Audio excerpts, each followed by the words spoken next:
So I want to revisit some ideas from observational studies and experimental studies, and then we'll get into specific experimental approaches in a little bit.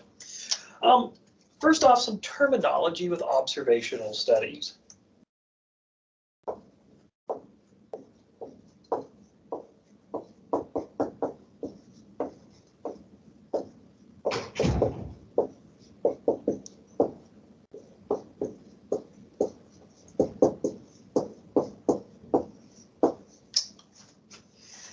So first off, what is an observational study?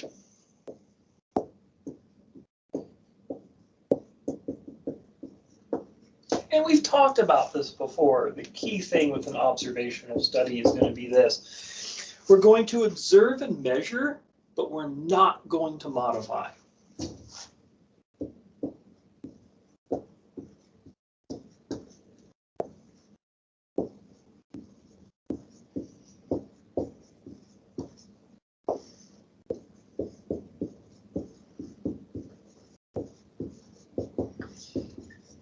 That's the big difference here. We're just going to sort of take what we see in the world, but we're not going to try to change anything. All right. Now, they talk about different types of observational studies, and they talk about based on when the observations are made.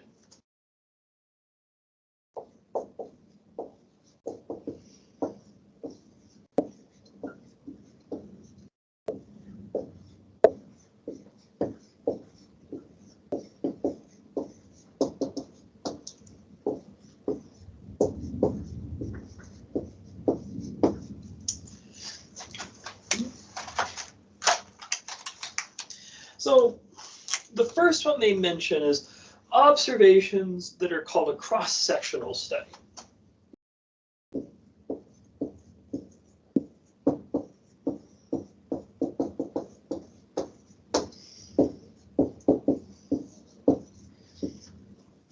And these are made at one point in time, the observations.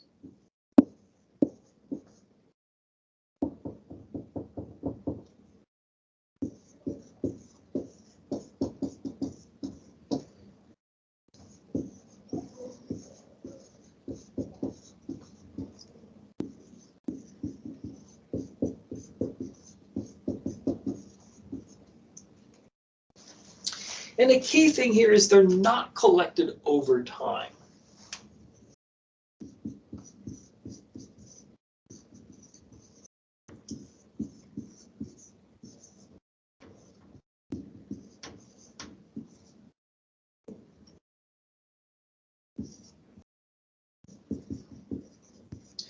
Not collected over the passing of time. I mean, when you do any kind of study, I mean, there's got to be some time spent doing the study. It'll mean something quite as exact as that. But we're not doing like a longitudinal study. We're not doing a study based on data in the past and seeing what all the data is up to the present. We're just sort of taking a point in time. We're going out to a park. We're observing what, say, squirrels are doing, and we're writing down what we see. So, cross-sectional study.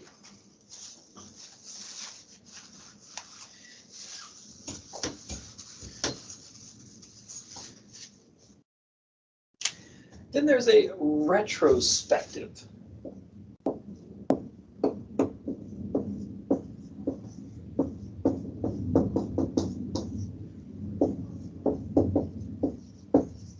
And the key thing here is that these are observations from a past time period.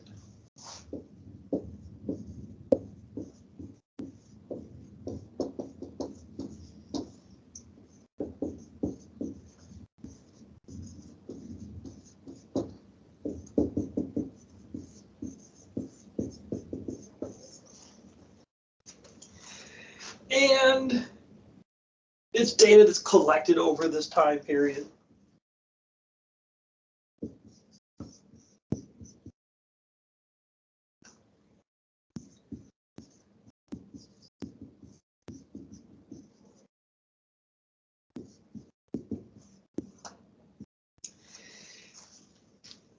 And we could be looking at what's happening through, like, say, public records, or we're interviewing someone, or looking at past interviews. We're not, maybe because it's done in the past. So we're looking at interviews that have been done over time in the past. So that's a retrospective study. So we have their cross-sectional study. We're just a study happening right now, going to the park, watching squirrels. Retrospective study, we might be interviewing squirrels from the past. Okay, probably not, but we might be looking at studies of squirrel populations from the past that were also observational studies. And then finally, we have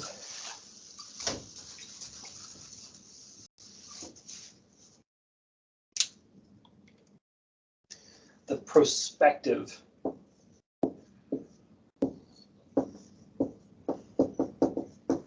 slash longitudinal, slash cohort study.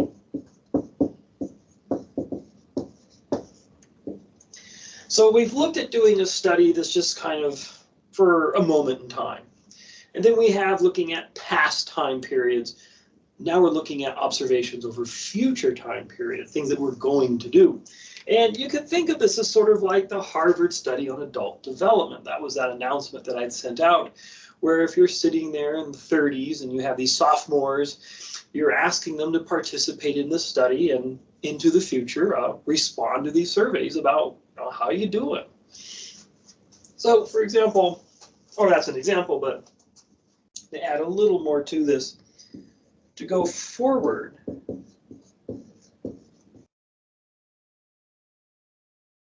in time to observe.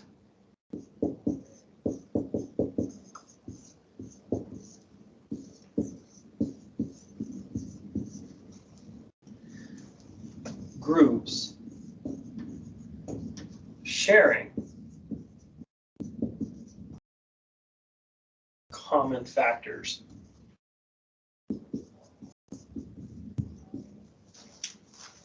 So if we go back to our squirrels, we might be saying, okay, we're going to look at squirrels in this park, and we're just going to see what's happening with them as we go off farther into the future. So from the beginning of the study.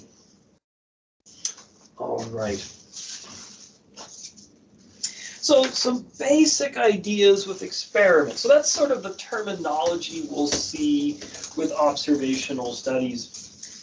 Now we want to get into some things with experiments, and particularly sort of the difference between experiments and observational studies, which we've talked about before. But then some terminology. So experiments revisited. So again, what we're doing is we want to use randomness.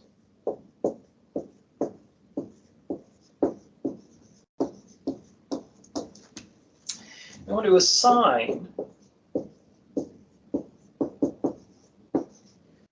individuals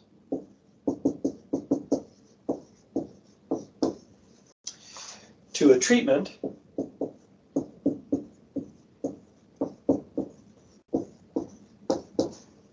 and placebo groups. So again, this is this sort of this total randomization, complete randomization is what we're going for here. And we're going to use random selection to put people in a treatment group or in a placebo group.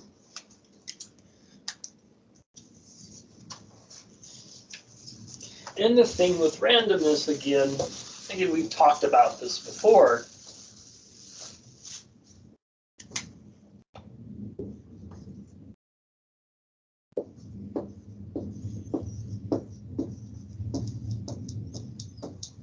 Well, no randomness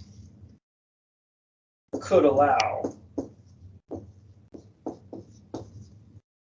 Then we're going to get influences.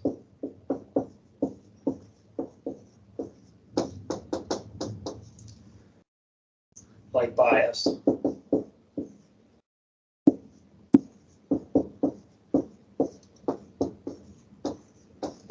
That distort results. And again, we've talked about this before. So we want to get a little particular about this, though. I mean, granted, okay, we've discussed this, but we want to get a little more specific. And in particular, I want to talk about lurking variable and what's called a confounding variable. So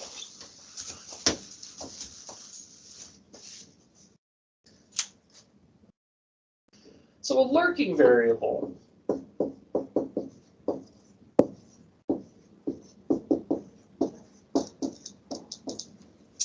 what this is,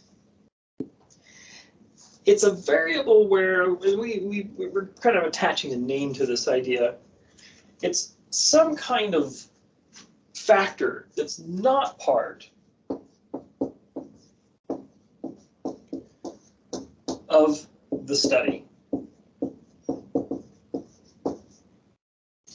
So even though we're looking at some variable that's doing something, say there's a cause and what we think could be an effect. Now, of course, we don't really know this really statistics. We're dealing with correlation. Something's happening is something else happening.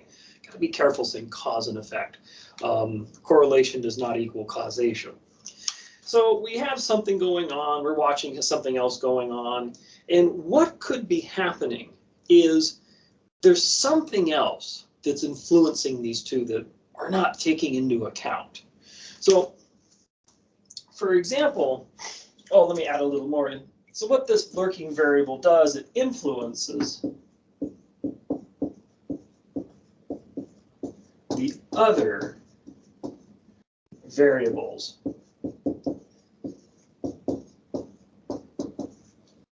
in the study. That's what it's doing. So it's not part of the study. We're not thinking about it. It's sort of lurking in the bushes, so to speak, but it's having some influence on the variables that we're looking at. Now, the example we've seen already is ice cream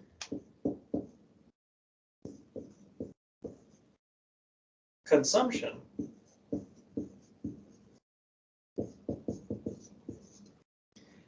and drowning.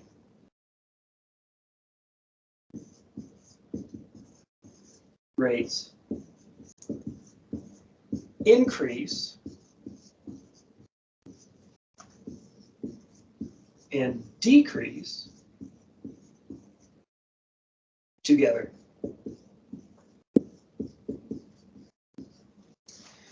They increase and decrease together.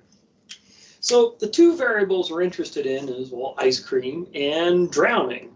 And since they're increasing and decreasing together, we sort of say, well, wait a minute, they're definitely correlated, but is there a cause and effect? And we would say, well, correlation's not causation. We got to do some scientific work here to see is there a cause and effect. And it turns out there isn't. If you take a look at our study here, it only mentions ice cream. It only mentions drowning rates. So if we think about it, there's a lurking variable, something that's not mentioned here, and that is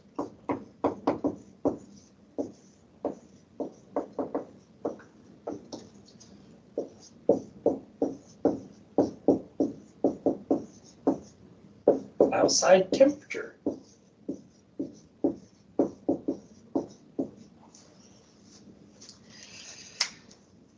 Could be that as the temperature warms in the spring and summer, more people are eating ice cream. And as the temperature increases in the spring and summer, more people are going out swimming. So a lurking variable would be the outside temperature, something we didn't even mention here. So that's a lurking variable. Now, another type of variable is confounding.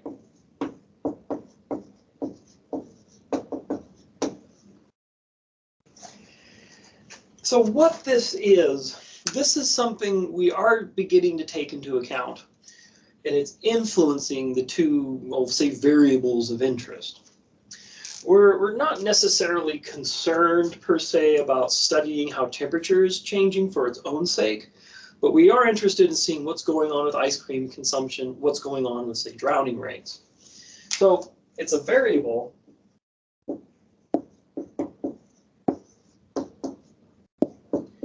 in the study influencing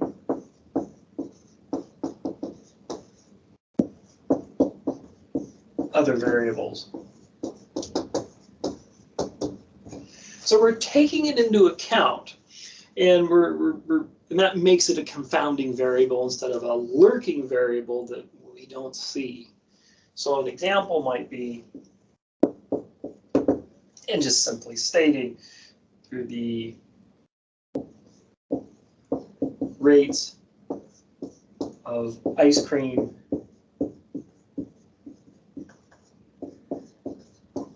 consumption and drowning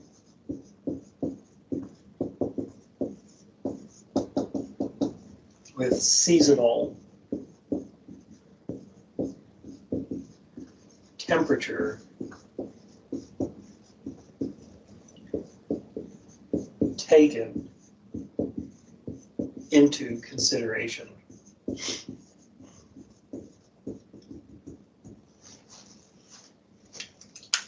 So this kind of a study, we might be looking at ice cream consumption and drowning rates month by month, because starting, say throughout the year, starting in January, going all the way through the cycle of the year till December, through December.